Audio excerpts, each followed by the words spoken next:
disertación que va a tener a su cargo el doctor Clopet inmediatamente. Tenemos, señoras y señores, que resaltar de quien ha venido a Santiago del Estero, el doctor Ignacio Clopet. Va a disertar sobre los orígenes de Juan Domingo Perón y Eva Duarte de Perón, la política más importante de la historia argentina. Revelará todo de sus ancestros, desde sus respectivos nacimientos, repasando sus antecedentes sociales y políticos antes de convertirse en los gobernantes amados por las multitudes. Invito entonces al doctor Ignacio Clopet.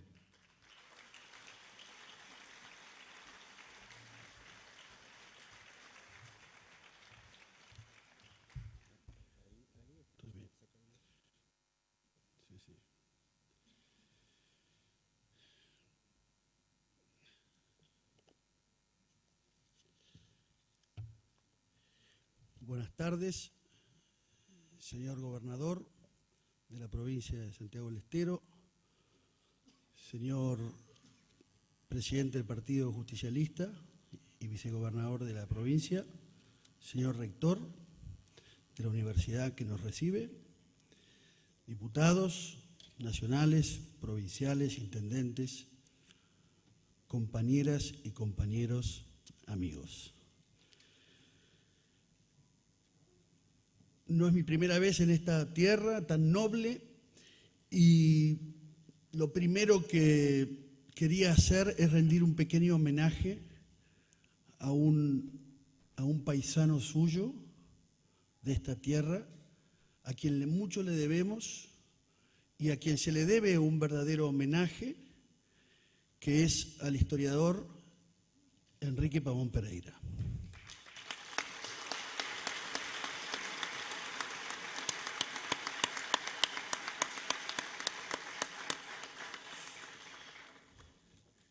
Gracias a la tarea encomiable de ese gran argentino y santiagueño, nosotros pudimos conocer las primeras historias de Perón y de Evita, y a lo largo de toda su vida fue un ejemplo de militancia y un ejemplo de entrega a la verdad.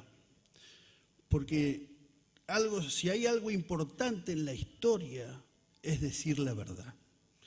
Algo que es difícil porque está plagado de mentiras.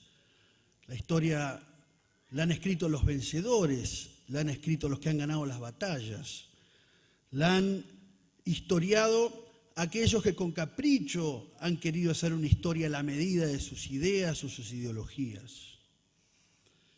Y en realidad, en esto no fue ajeno Perón.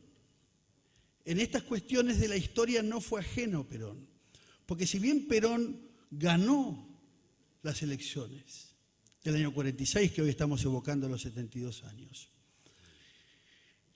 los enemigos internos y externos siguieron atacando y perjudicando y denostando la figura y lo que implicaba la política de Perón.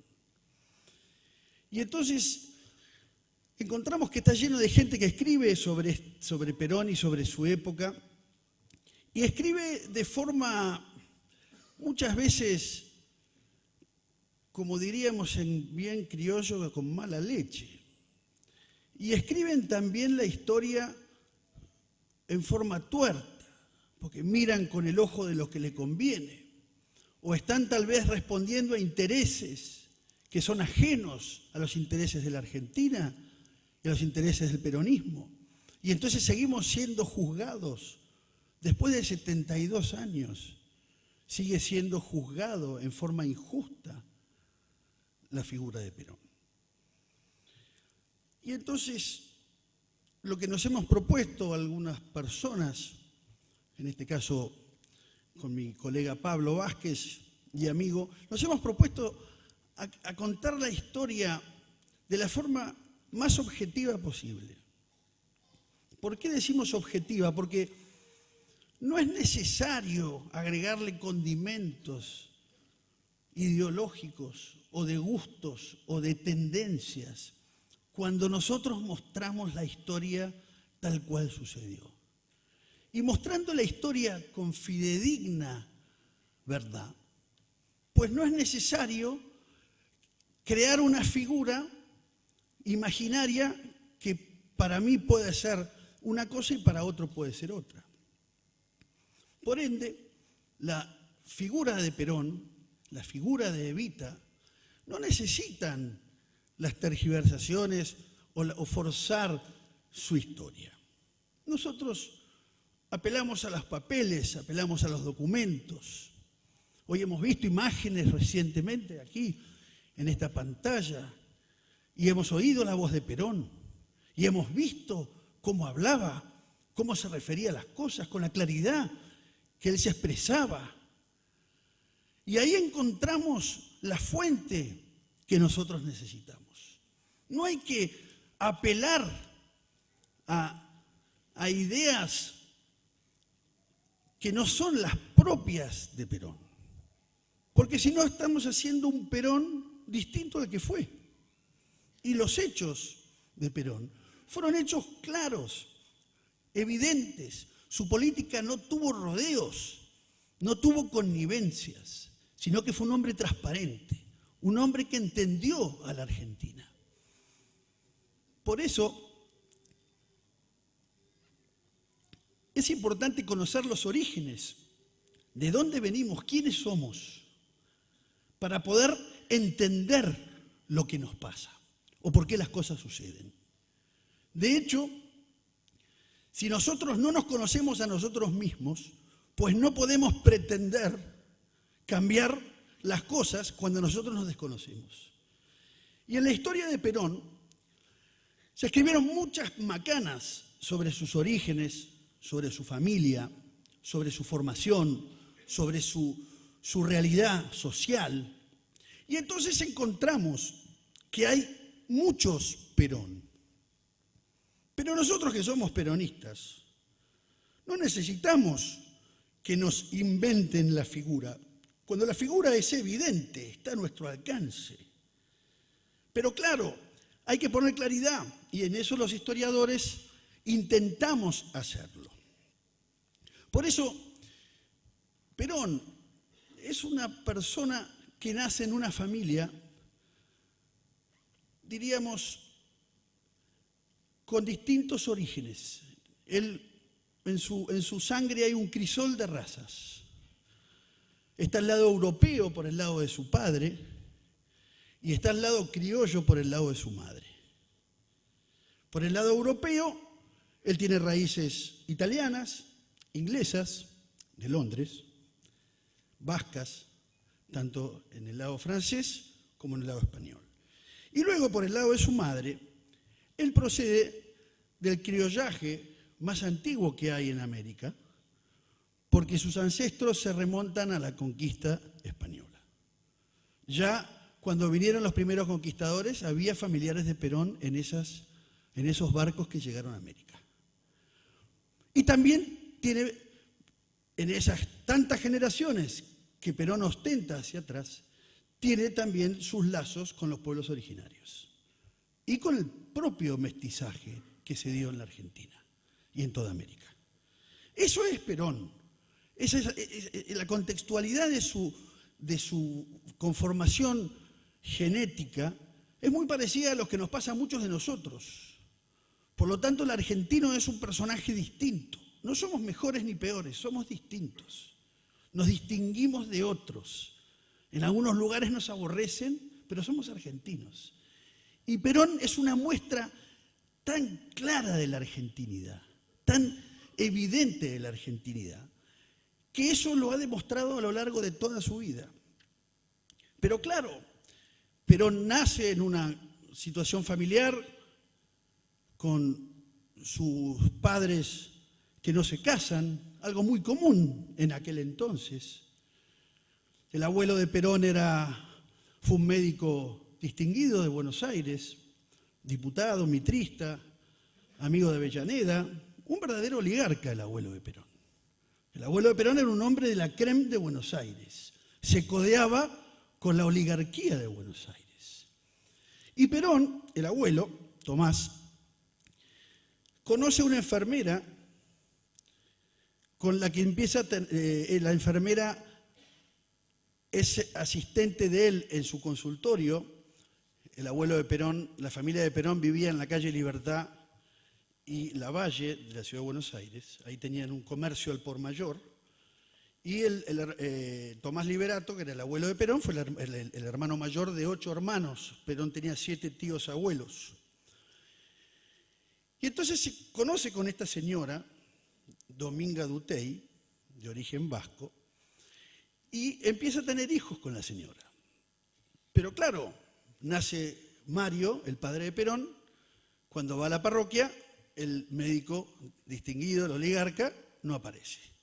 Y entonces el padre de Perón es anotado con el apellido de su madre. Y así pasa con otros 2 hijos más. ¿Por qué cuento esta historia del abuelo de Perón? ¿Qué tiene que ver esto con Perón? Precisamente la realidad social en la que Perón crece es una realidad de injusticias dentro de su propio seno familiar, donde su abuelo se aprovechaba de esa enfermera, de una pobre mujer que luego se va a transformar en la gran referente de la formación humana y educativa de Perón. Porque los padres de Perón en 1901 se van a vivir al sur, a la Patagonia, donde tienen una explotación de ovejas, pasan por Río Gallegos, van a Sierra Cuadrada, etc. Y Perón con su hermano se van a vivir a Buenos Aires, a la casa de la abuela, de esta Dominga Dutey, la pobre víctima de ese médico oligarca. Y Perón se va a vivir con su abuela, y su abuela tenía 2 hijas del primer matrimonio, que eran las tías bravas que formaron a Perón. O sea que a Perón lo forman las mujeres, algo no menor en una personalidad tan sensible como fue Perón. Esa formación Perón la recibe con los detalles de cada una de esas 3 mujeres, que son las que a él lo incorporan en la sensibilidad. Y es así donde Perón comienza a tener un aspecto sensible, algo que generalmente es difícil hablar, ¿vieron? ¿Cómo vas a hablar del aspecto humano, sensible de Perón? Nosotros vemos a un hombre con una fuerza, un general que domina las masas y que gobierna por 3 veces en Argentina. Tenemos que ver el aspecto humano para entender a ese hombre político que es el fundador de nuestro movimiento. Y yo por eso indago en esas cuestiones humanas, porque nada es casual. Y Perón entonces empieza a tener sus relaciones en el campo, en Lobos. Su amigo Sixto Magallanes, un peón, cuando va 3 meses a pasar a la estancia en la Patagonia, él está con los peones. Perón está acostumbrado a ver la realidad social sin que se la cuenten. En ese entonces no había redes sociales, no estaba el YouTube que mostró recién este hombre, sino que él contemplaba la propia realidad de las injusticias sociales. Él las empezó a absorber desde muy pequeño. Y eso es lo que a él lo transforma en un hombre distinto. ¿Por qué?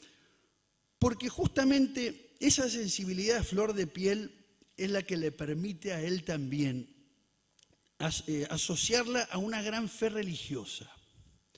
Perón también recibe las primeras letras del catecismo desde muy niño gracias a sus tías y a su abuela. Y esas son las que le enseñan las letras del breviario, les enseñan a hacer la señal de la cruz, que se la sabe hacer, ¿no? Algo importante, porque hay gente que no se sabe hacer muy bien la señal de la cruz. ¿Vieron? Hace poco salió un comentario. Perón recibe esa formación cristiana. Y es otra de los detalles que le va a dar a Perón de esta necesidad de que la gente tenga lo que le corresponde. ¿no? Del dar a cada uno lo suyo, el verdadero sentido de la justicia. Y Perón siempre ha confesado su catolicismo y ha cumplido con sus deberes del catolicismo. Esto es importante también decirlo y retomar estas ideas cristianas. Esta formación cristiana de Perón es la que también lo ha distinguido como un movimiento revolucionario en tiempos turbulentos que vivía el mundo, donde él logra ponerse en una tercera posición cuando el mundo se había despedazado en una contienda mundial. Perón logra encontrar el justo equilibrio en los principios que luego va a hablar Pablo, en los principios del peronismo, en los principios que Perón instaura, y con los conceptos religiosos, con el espíritu de la doctrina social de la Iglesia, algo que no es un menor y no es un dato menor para nuestro movimiento. Tenemos que volver a rescatar esas raíces, que a veces las tenemos como olvidadas. En tiempos de confusión, en tiempos donde se plantean cosas nuevas, hay que retornar a las fuentes, hay que ver cuál es la mirada y qué es lo que Perón recomendaba o qué es lo que Perón realmente adoctrinó con estas cuestiones. Luego Perón crece, entra al colegio militar. El colegio militar ingresa en 1911. No tiene ningún problema para ingresar. Estos historiadores que han dicho que porque era hijo natural, que no podía ingresar, todos macanas, son macanas. Son cosas para hablar mal de él, son herramientas que han utilizado. Y Perón va a Paraná como primer destino, donde ahí él observa las injusticias. Cuando le toca hacer la primera misión como militar, él observa las injusticias de cómo vivía la gente en el campo, cómo vivía la gente en el monte. Y él ahí es donde él se dice a él mismo, si algún día yo puedo hacer algo, voy a cambiar esta realidad que estoy viendo con esos ojos tremendamente tristes y acongojados de lo que estaba observando de las injusticias sociales. Después de Paraná, Perón viene a Santiago del Estero. Les cuento que estuvo por acá en el año 26, 27, no, perdón, en el año 18, Perón anduvo por esta zona, en algunas maniobras que él vino a hacer, Santiago y otras provincias del norte. Y luego va a Campo de Mayo. Campo de Mayo, él va a la escuela de suboficiales, donde pasa 5 años con los suboficiales. Y Perón con los suboficiales se encuentra realmente, claro, los camaradas lo miraban de reojo porque él comía con los suboficiales, algo que le molestaba. Pensemos que la formación que Perón había recibido en el colegio militar era una formación clasista, era una formación de discriminar, de sentirse la élite del país. Y Perón mama esa educación también. Él acepta la educación que recibe de sus profesores militares prusianos y conlleva la realidad de esa experiencia de ser la élite del país, porque en el ejército a comienzos del siglo pasado, la gente que iba al ejército era la élite de la Argentina. Eran los que se sentían los dueños de la Argentina junto con la oligarquía, con las estancias y los grandes comerciantes. Y Perón en esa escuela de suboficiales decía, fue también una escuela para mí. Allí tomé contacto con legiones de muchachos humildes que venían desde todas las latitudes de la patria. De cada uno de ellos aprendí un poco, por esas virtudes que la tierra de mediante la escuela grandiosa que es el dolor de la propia tierra y que no igualó a ninguna otra escuela con esa escuela de vida que me tocó vivir en la escuela de suboficiales. Perón, después de la escuela de suboficiales, él ya se transforma en líder y maestro. Él había sido campeón de espada, él hacía esgrima, un deporte muy militar, y fue campeón de espada durante 10 años. En 1924 fue seleccionado para ir a París y el presidente Justo, que en ese momento no era presidente Justo, le prohíbe viajar a París, a Perón, para representar a la Argentina. Digamos que Perón con Justo nunca se han llevado muy bien. Nunca se han llevado muy bien. En la vida de Perón hay dos cosas que marcaron la tristeza en esos primeros años. La primera fue la muerte de su padre en el año 28. Si bien él no tenía una relación muy afectuosa con el padre, perder un progenitor, para él fue algo tremendamente duro.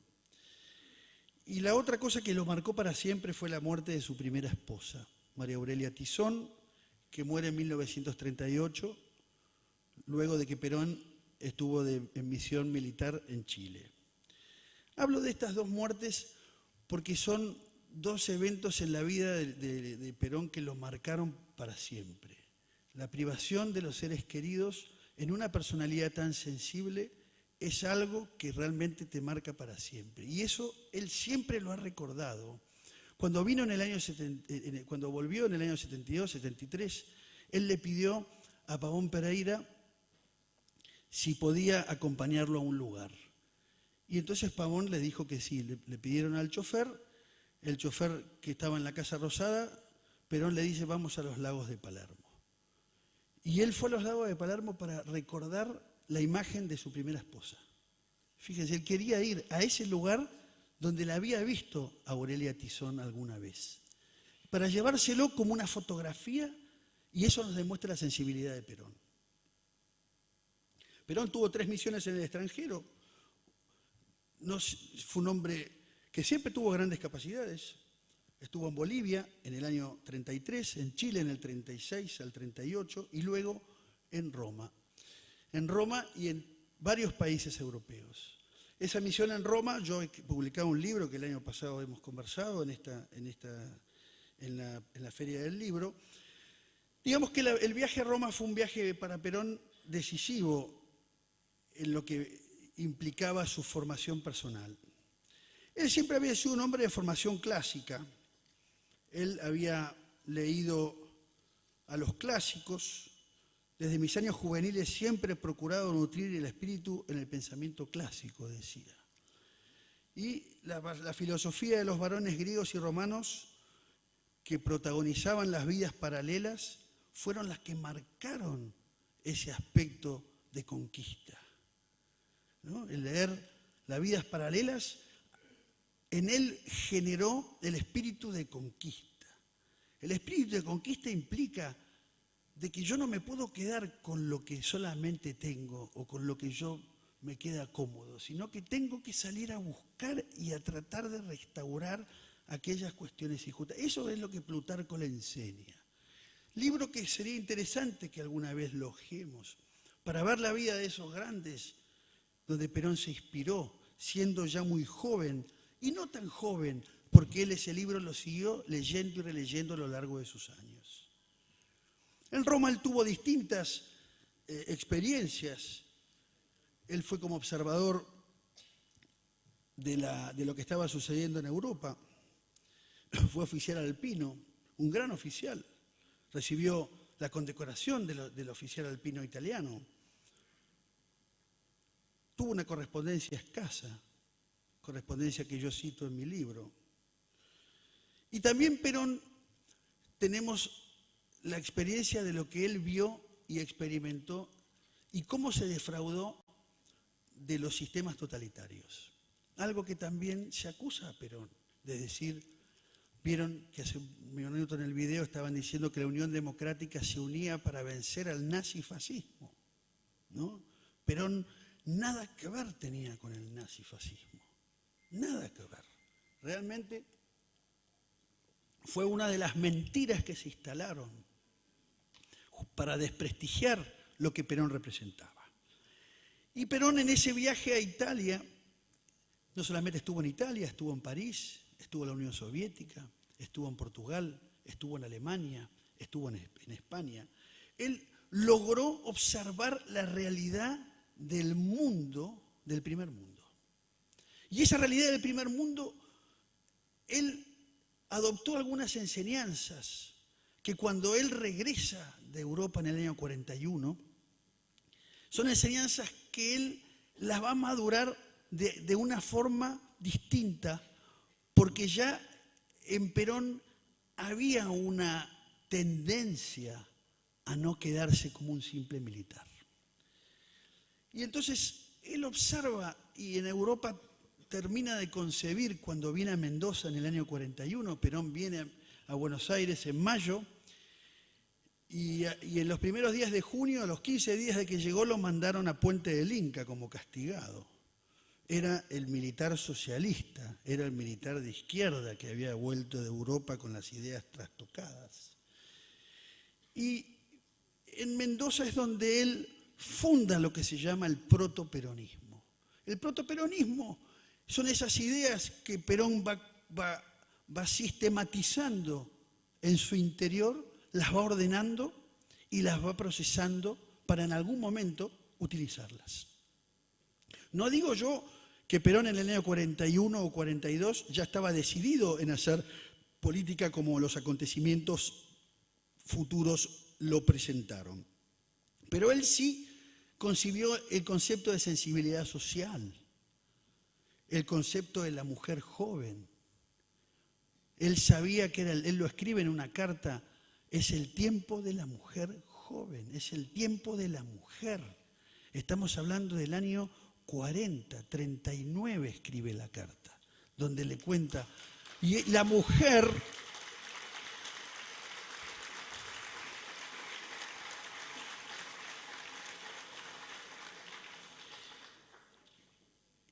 ya Perón le daba importancia a la mujer. Como todo el mundo se equivoca, que la mujer, tantas cosas que se dicen, por Dios. Perón, criado por mujeres, por viejas, ¿no? Porque eran viejas las que lo formaron a él, eran sus tías viejas que no eran muy lindas, eran medio como sargentos, lo tenían cagando, como se dice. Lo tenían carpiendo, pero a él le marcaron la disciplina, le marcaron la educación, le marcaron los límites. Algo que hoy nos falta, tener límites. No hay límites. Y los límites los da la buena educación.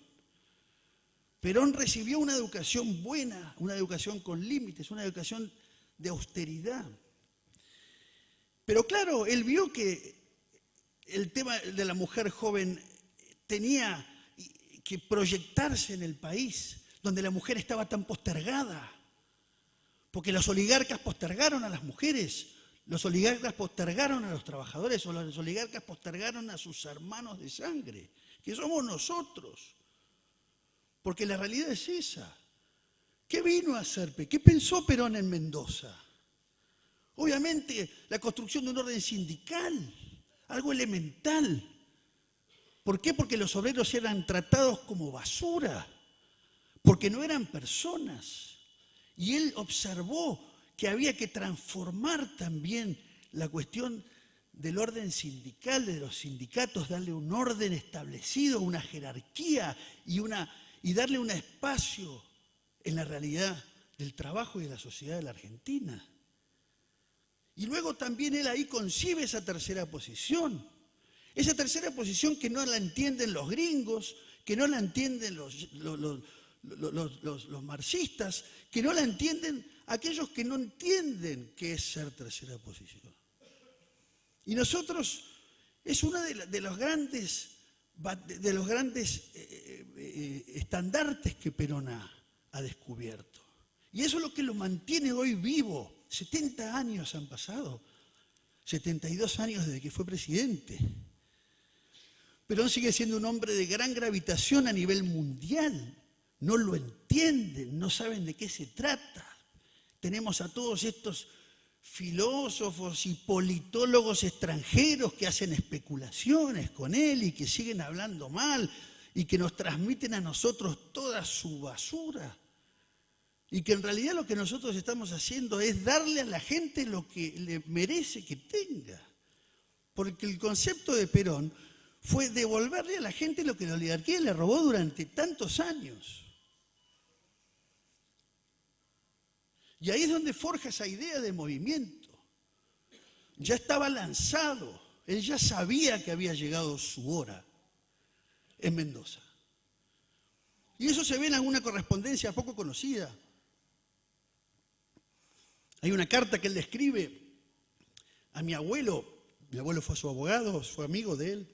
Yo tengo esa proximidad con Perón, no tengo condecoración por eso, la casualidad.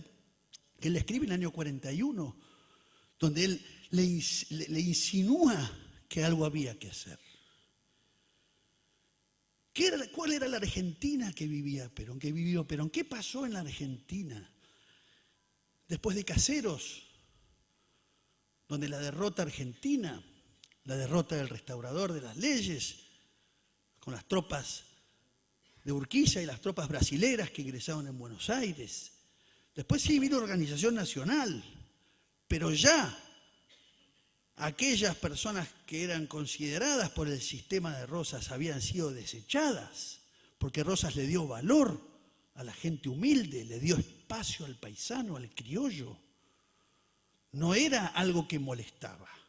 Y eso se volvió a reverdecer, porque hubo organización nacional, sí hubo, pero no hubo justicia en esa organización nacional, una justicia social para la gente.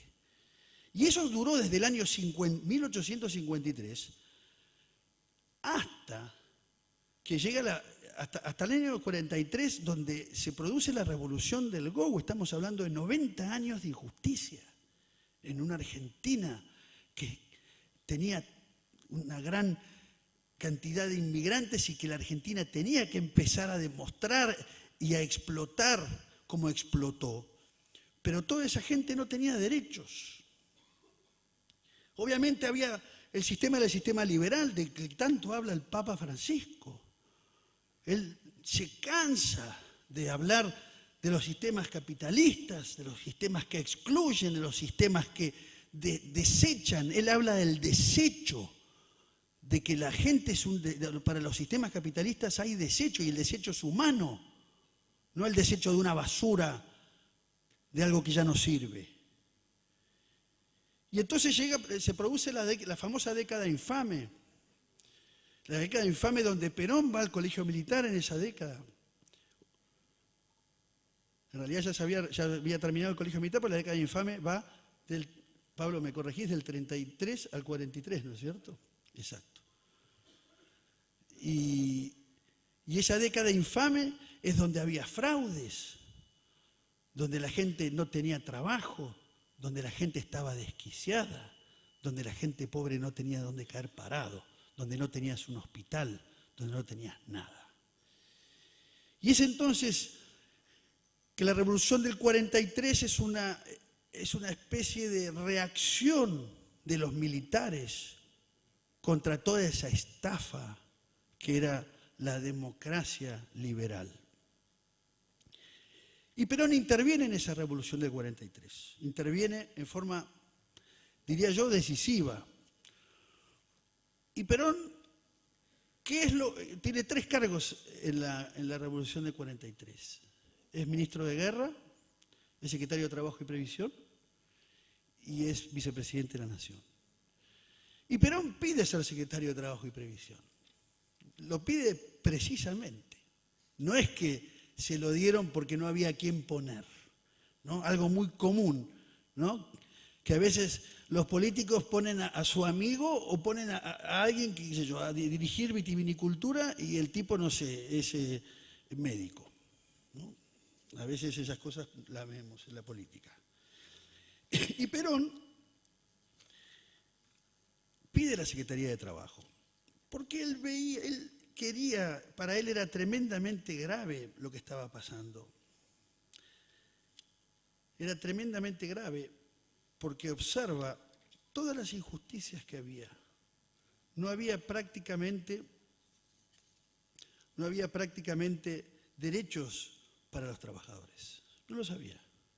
No había vacaciones, no se pagaban las vacaciones, no había licencias por enfermedad, el tema de que si vos tenías familia te daban, no sé, 2 semanas, y cuántas otras cosas más, ¿no es cierto?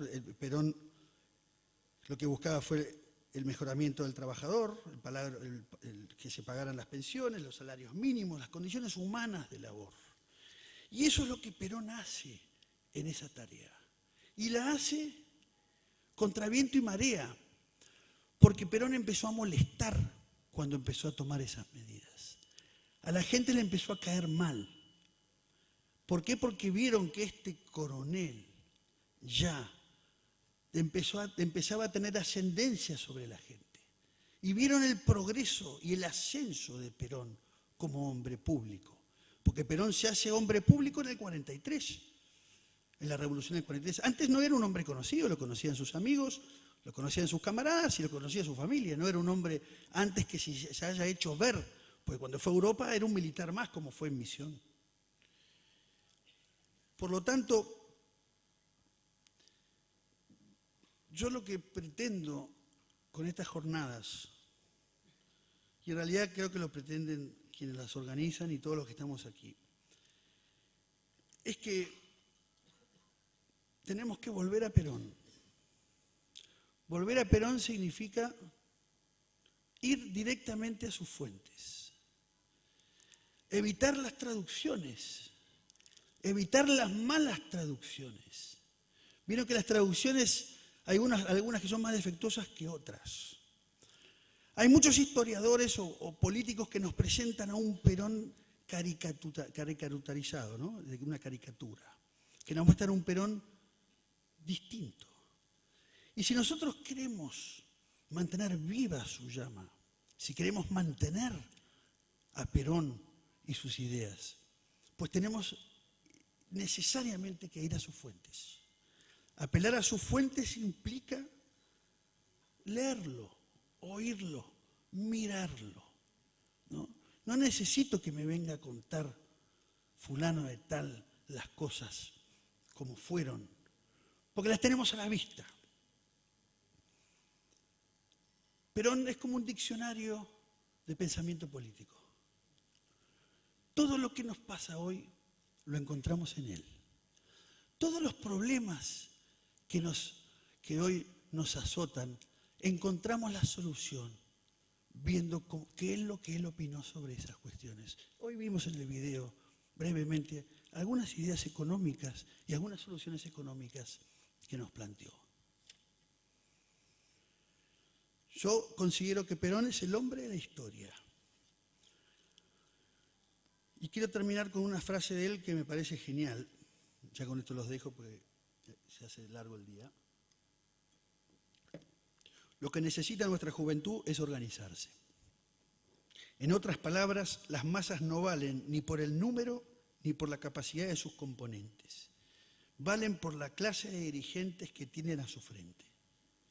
Conducir no es como muchos creen, mandar. Conducir es distinto a mandar. Mandar es obligar, conducir es persuadir. Y al hombre siempre es mejor persuadirlo que obligarlo. El conductor político es un hombre que hace por reflejo lo que el pueblo quiere. Él recibe la inspiración del pueblo y él la ejecuta. Quien se dedica a la conducción debe ser profundamente humanista. Siempre trabaja para los demás, jamás para él. La política no se aprende, se comprende. Y solamente comprendiéndola es posible realizarla racionalmente. Esto es Perón. ¿Qué más vas a traducir?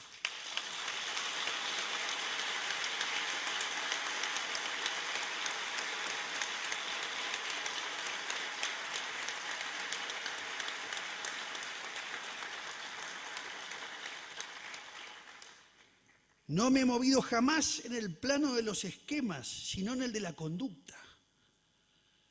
La conducta es clave en el político. La única política plausible es aquella que se plantea como un problema moral. La Argentina tiene una herida moral y hoy está en carne viva. Nosotros tenemos la obligación de curarla, de sanearla, pero tomados a Perón. Y a Perón con sus dirigentes. Muchas gracias.